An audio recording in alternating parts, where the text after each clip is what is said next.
Bonjour à tous et bienvenue dans cette nouvelle vidéo de J'ai vu ça au cinéma. Aujourd'hui, Maestro. Maestro est un film de Léa Fazier d'une heure 25, écrit par Léa Fazier et par Jocelyn Quivrin, qui malheureusement est décédé et donc n'a pas pu avoir le premier rôle, puisque cette histoire raconte avant tout sa rencontre avec Éric Rohmer. Je vais vous en dire un peu plus.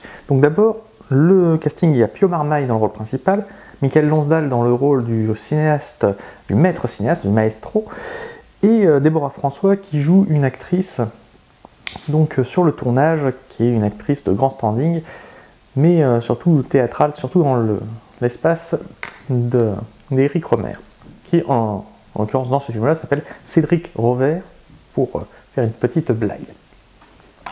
L'histoire est celle d'un acteur assez peu connu, assez débutant, qui se retrouve un peu par hasard sur le tournage du dernier film de Cédric Rovert, qui est donc l'équivalent de Éric Rohmer.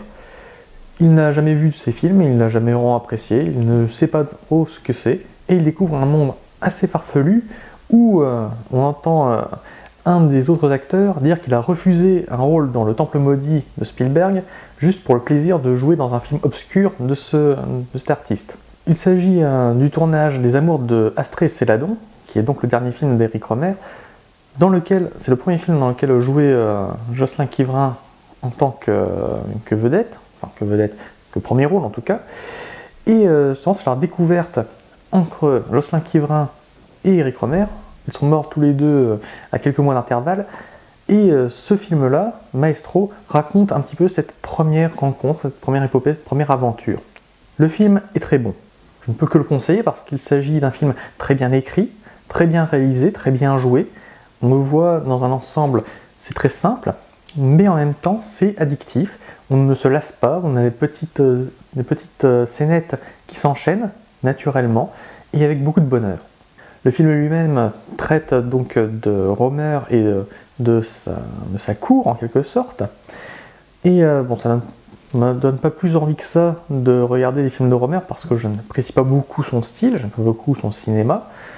Mais ça n'empêche pas quand même que l'on voit un petit tournage quasiment artisanal, entre amis, donc très sympathique, très ouvert, très franc, et en même temps avec cette délicatesse du lecteur, parce que Éric Rohmer, donc c'est Cédric Rovert dans le film, est un très grand lecteur, et c'est plus un littéraire qu'un cinéaste, à mon point de vue.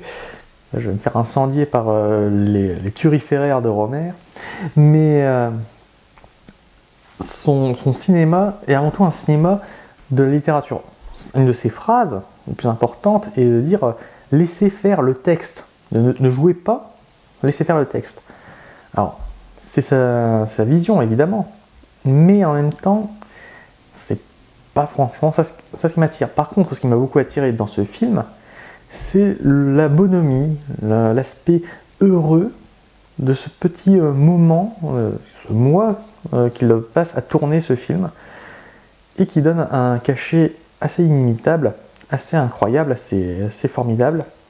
Donc je vous conseille ce film. Précipitez-vous au cinéma pour aller le voir. Vous ne gâcherez pas votre plaisir, vous ne gâterez rien à le voir et à l'apprécier, autant que je l'ai apprécié, du moins je l'espère. On se revoit au cinéma.